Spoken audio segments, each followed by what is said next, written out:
Only one points here. I need to have some different safe zone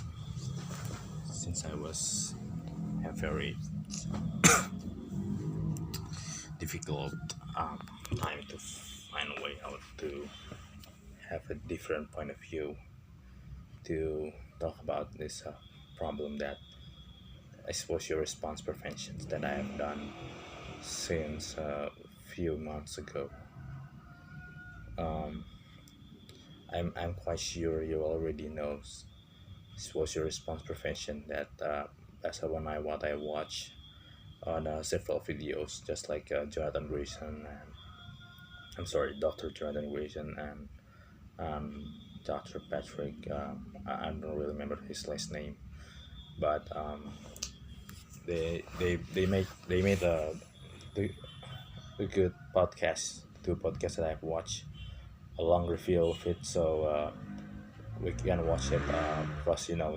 the long type of videos can be more effective to our brain to digest instead of making short videos that only for few minutes that's it's very simple but it's very hard to digest it and it makes our brain too easy to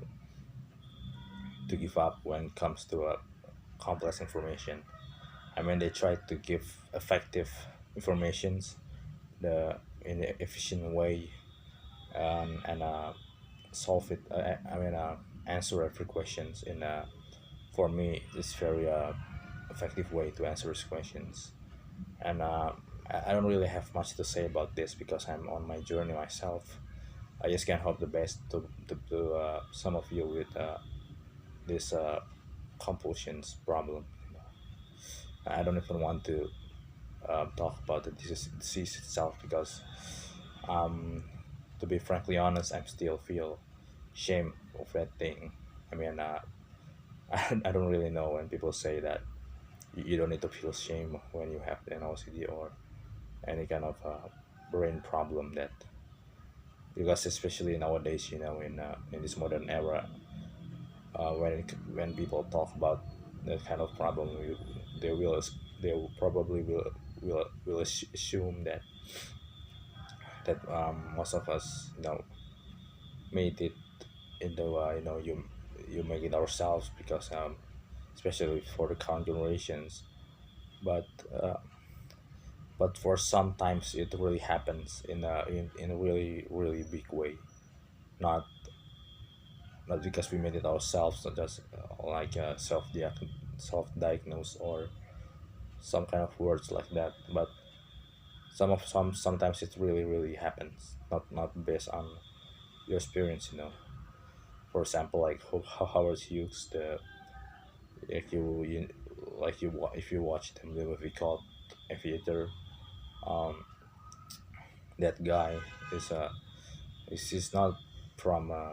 generations that born in 2000s that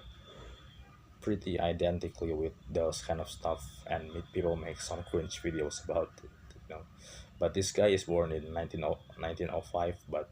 still he get this kind of problem from the first time I mean from his early childhood and he become an adult and until he becomes successful even tragically until his last moment he lives alone he lives alone and based on what I get from some informations he's locked himself in his room and died from leukemia but one of the saddest things is his compulsions problem his also really consumes him even when he's really become successful so the point is what I learned from his story is I don't think this is kind of disease will distract us to get what we want even when we already get what we want this compulsions problem will still appear no matter what. I mean, I don't mean to discourage any of us, but I don't want to expect too many things about this horrific. I don't know what what kind of horrific it is, but it's very horrific to have this mark.